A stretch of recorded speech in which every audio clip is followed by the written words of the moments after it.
Bismillahirrahmanirrahim. Assalamualaikum warahmatullahi wabarakatuh. Perkenalkan, nama saya Israwati Wais, Prodi Ekonomi Syariah semester 6. Pada kesempatan hari ini saya akan membahas sub-sub materi yang sempat dibawakan oleh teman saya pada saat presentasi. Nah, pertama-tama saya akan membahas sub materi mengenai kelompok 1 yang membahas tentang kebijakan perdagangan internasional, di mana kebijakan perdagangan internasional adalah keseluruhan tindakan pemerintah suatu negara yang bertujuan untuk meningkatkan laju pertumbuhan ekonomi, meningkatkan pendapatan negara dengan melalui kegiatan yang mendorong ekspor dan mengatur atau mengendalikan impor.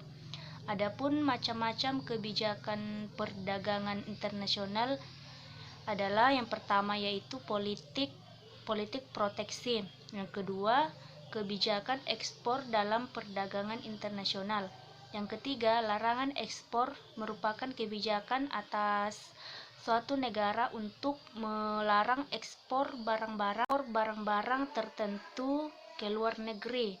Yang keempat yaitu kebijakan ekspor dalam perdagangan internasional.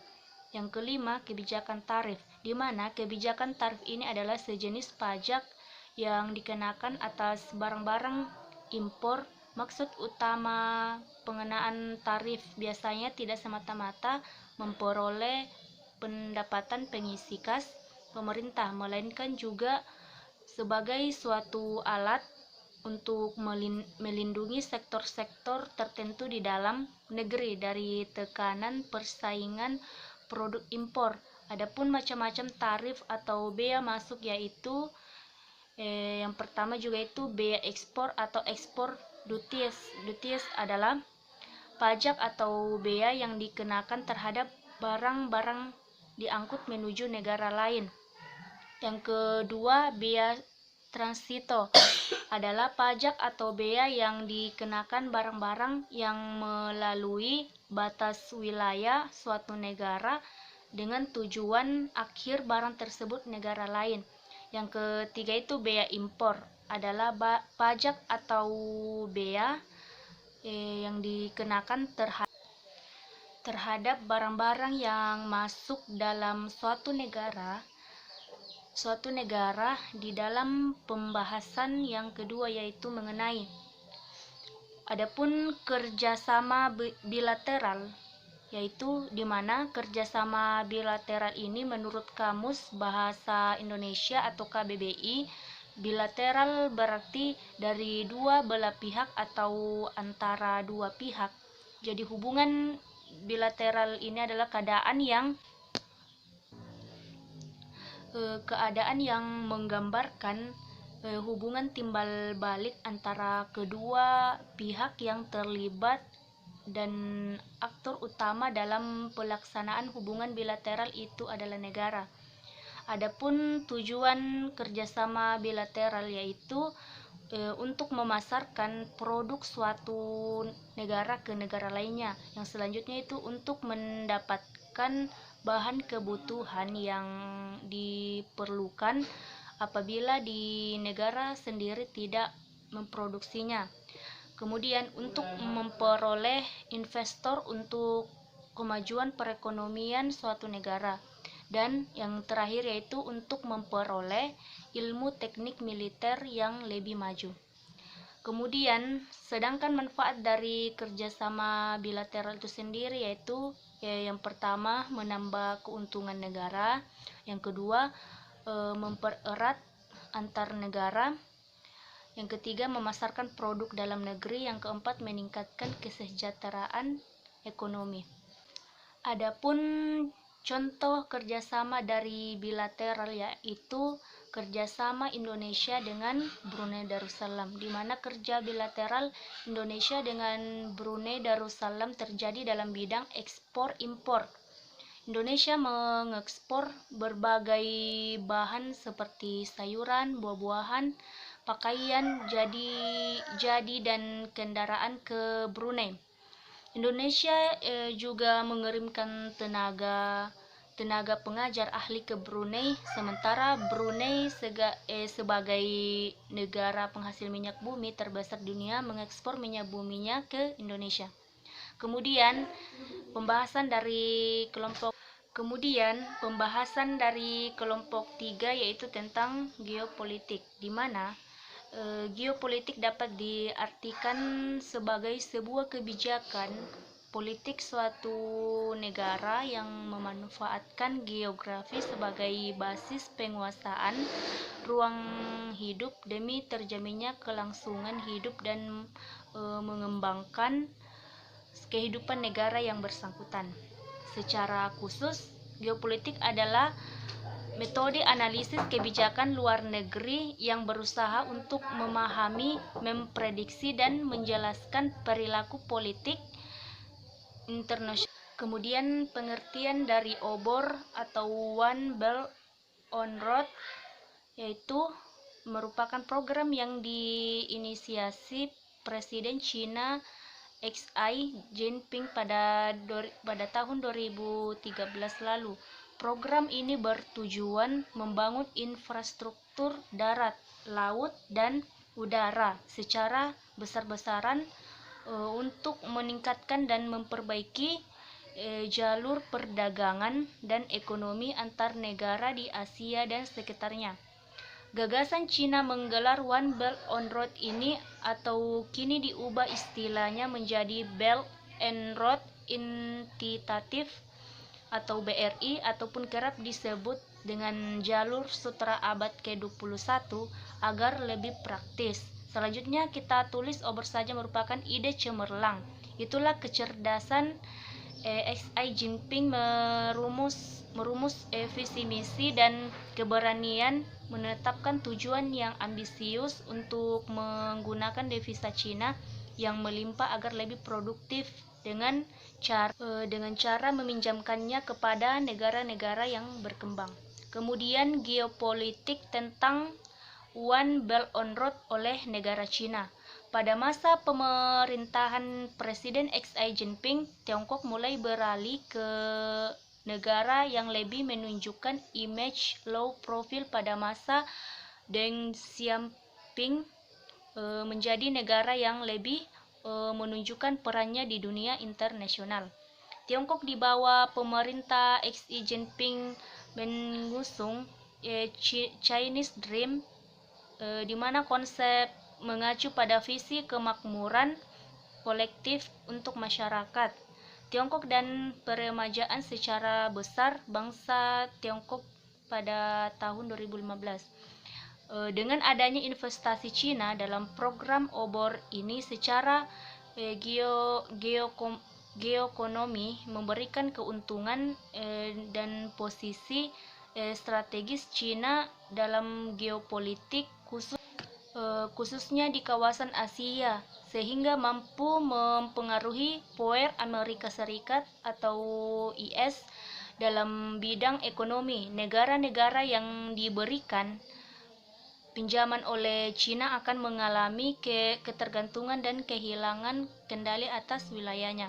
Kemudian lanjut ke kelompok 4 yang membahas tentang pengertian saham, di mana kelompok 4 ini adalah materi saya sendiri, yaitu saham adalah dokumen berharga yang menunjukkan kepemilikan perusahaan.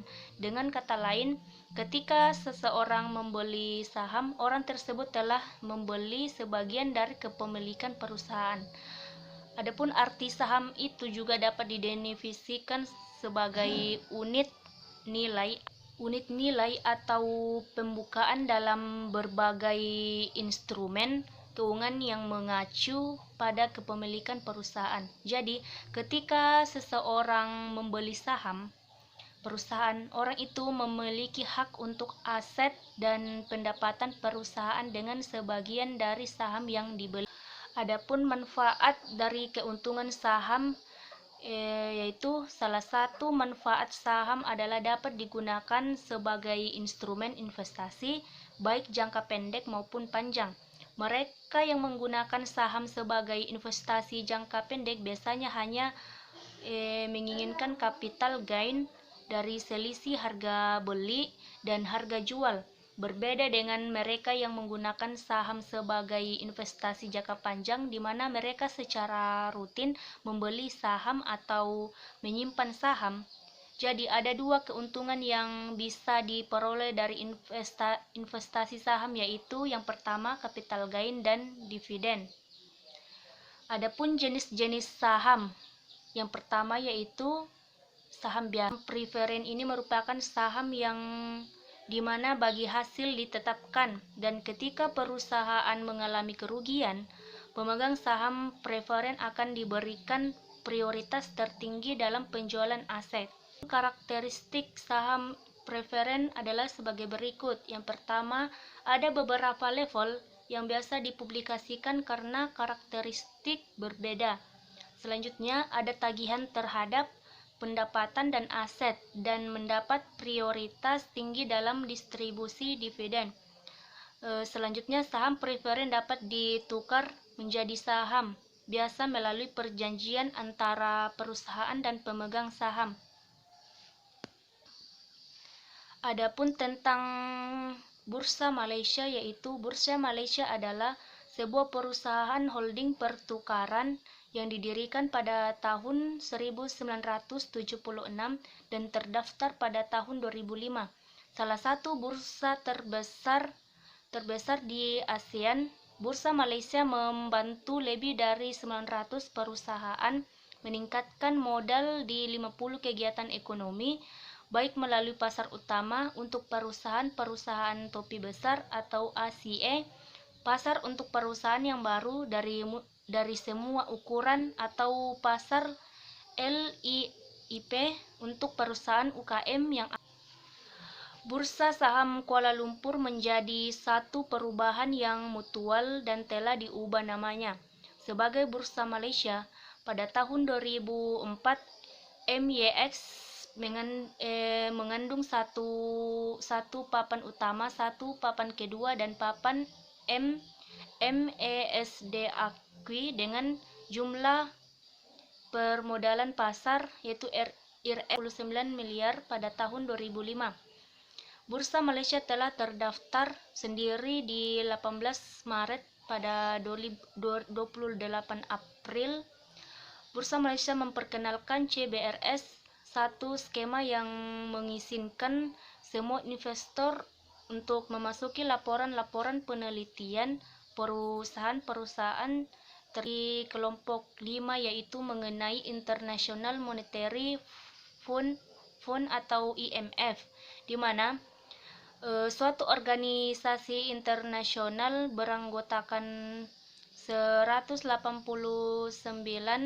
negara yang bertujuan mempererat kerjasama moneter global, memperkuat kestabilan keuangan, mendorong perdagangan internasional, memperluas lapangan pekerjaan sekaligus pertumbuhan ekonomi berkelanjutan, dan mengentaskan kemiskinan di seluruh dunia. Setelah IMF didirikan, 3 fungsi utamanya adalah mengawasi kesepakatan nilai tukar tetap antar negara, membantu pemerintah mengelola nilai tukarnya sehingga memungkinkan pertumbuhan ekonomi, dan membantu neraca pembayaran. Ini bertujuan mencegah penyebaran krisis ekonomi internasional. IMF juga bertujuan membantu memulihkan ekonomi internasional pasca depresi besar dan Perang Dunia Kedua. Adapun pembahasan selanjutnya itu pengawasan ekonomi global, di mana IMF bertugas mengawasi sistem moneter dan keuangan internasional dan memantau kebijakan ekonomi dan keuangan negara-negara anggotanya. Aktivitas ini dikenal dengan istilah pengawasan surveillance. Pada tahun 1995, Dana Moneter Internasional mulai menetapkan standar pembebasan data agar negara anggota IMF membuka data ekonomi dan keuangannya Kemudian pembahasan selanjutnya itu tentang World Bank, di mana World Bank merupakan sebuah lembaga keuangan internasional yang menyediakan pinjaman kepada negara berkembang untuk program pemberian modal dengan tujuan untuk pengurangan kemiskinan. Tujuan resmi Bank Dunia adalah pengurangan kemiskinan. Menurut Artist List of Agreement, Bank Dunia sebagaimana telah diubah efektif sejak 16 Februari 1989, seluruh keputusannya harus diarahkan oleh sebuah komitmen untuk mempromosikan investasi luar negeri, perdagangan internasional, dan memfasilitasi investasi modal. Meski sering menjadi harapan negara miskin sebagai sumber pinjaman dana pembangunan, Bank Dunia sering dikritik oleh para penentang neokolonial. Korporasi globalisasi akan membahas kelompok pembahas dari kelompok 6, yaitu organisasi internasional, di mana organisasi internasional itu sendiri adalah sebuah organisasi yang dibentuk masyarakat dunia yang terdiri dari beberapa negara dengan tujuan untuk menciptakan hubungan internasional yang lebih baik dalam aspek ekonomi, sosial, budaya, ilmu pengetahuan dan teknologi, keamanan, dan lainnya. Tujuan untuk organisasi internasional adalah yang pertama, untuk mewujudkan dan memelihara perdamaian dunia serta menjaga keamanan internasional melalui berbagai cara yang ditentukan sendiri oleh masing-masing organisasi dan memungkinkan oleh hukum internasional. Yang kedua yaitu berperan aktif dalam upaya meningkatkan kesejahteraan dunia maupun negara-negara anggotanya melalui cara yang sejalan dengan organisasi. Adapun macam-macam organisasi internasional, yang pertama yaitu OPEC atau Organization of a Petroleum.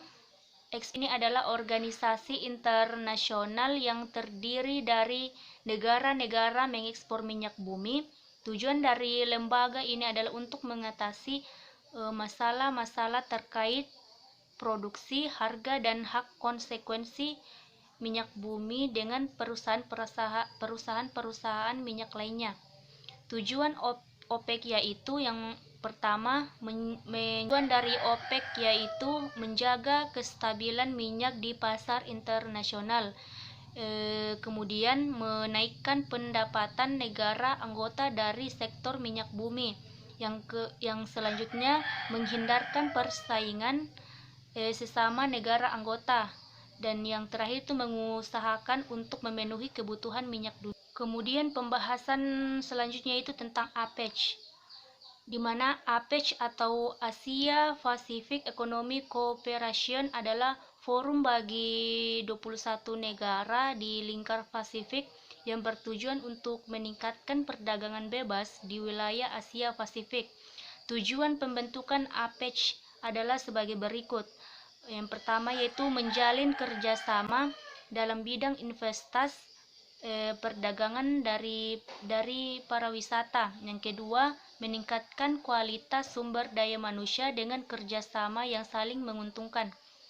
Kemudian saya akan membahas kelompok 7 yaitu devisa dan tenaga kerja Indonesia, yaitu tentang pengertian devisa, di mana devisa adalah falas yang dapat digunakan sebagai alat pembayaran luar negeri dan dapat diterima di dunia internasional yang biasanya berada dalam pengawasan otoritas moneter, yaitu bank sentral.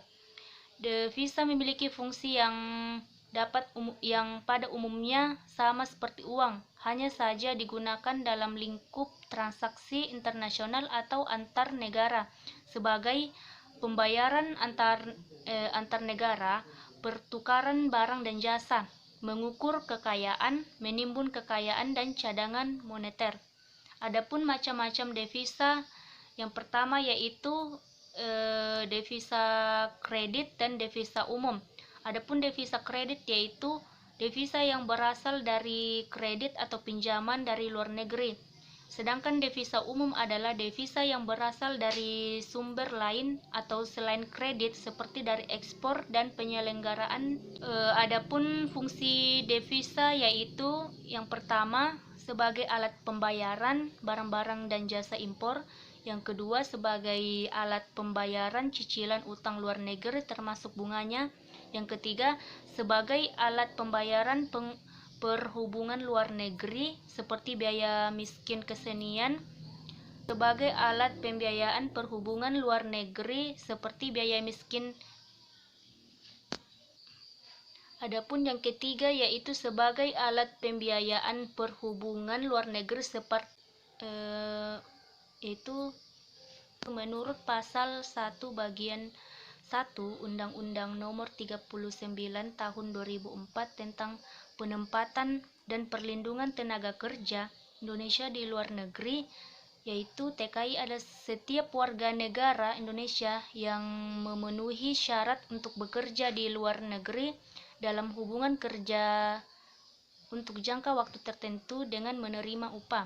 Yang pertama, bekerja di luar negeri. Yang kedua, memperoleh informasi yang benar mengenai pasar kerja luar negeri dan prosedur penempatan TKI di luar negeri. Yang ketiga itu memperoleh pelayanan dan pengakuan yang sama dalam penempatan di luar negeri. Yang keempat itu memperoleh upah sesuai dengan standar upah yang berlaku di negara tujuan. Syarat tenaga kerja Indonesia atau TKI itu yang pertama berusia sekurang-kurangnya 18 tahun, kecuali bagi calon TKI yang akan diperkerjakan pada pengguna perseorangan sekurang-kurangnya berusia 21 tahun. Yang kedua yaitu sehat jasmani dan rohani. Yang ketiga, berpendidikan sekurang-kurangnya lulus sekolah lanjutan tingkat pertama atau SLTP atau yang sederajat. Kemudian pembahasan dari kelompok yang terakhir itu tentang pandangan internasional terhadap bangsa Indonesia dalam kualitas SDM, di mana pemerintah Indonesia mengklaim bahwa buta aksara di tanah air tersisa 3,4 juta orang. Angka ini tampaknya juga terlibat buta aksara di tanah air Indonesia tersisa 3,4 juta orang.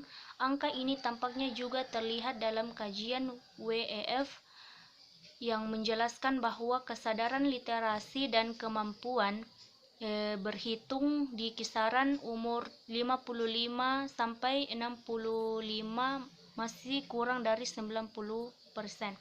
Indikator selanjutnya yang menentukan adalah deployment atau WEF menilai Indonesia berada pada peringkat 82 dunia dengan skor 61,6.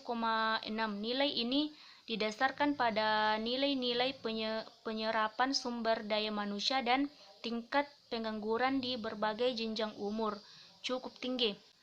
Kualitas sumber daya manusia dalam pandangan WEF tidak hanya penting bagi produktivitas bagi masyarakat, tetapi juga memiliki fungsi dalam institusi politik, sosial, dan sipil, sehingga mengalami kualitas sumber daya manusia dan kapasitasnya menjadi sesuatu yang penting bagi pemerintah, pelaku bisnis, dan pelaku pendidikan sebagai pemangku kepentingan stakeholder dalam melakukan investasi dan pengembangan. Baiklah, cukup sekian dari sub-sub materi kelompok yang saya bawakan. Kurang lebihnya mohon dimaafkan. Wassalamualaikum warahmatullahi wabarakatuh.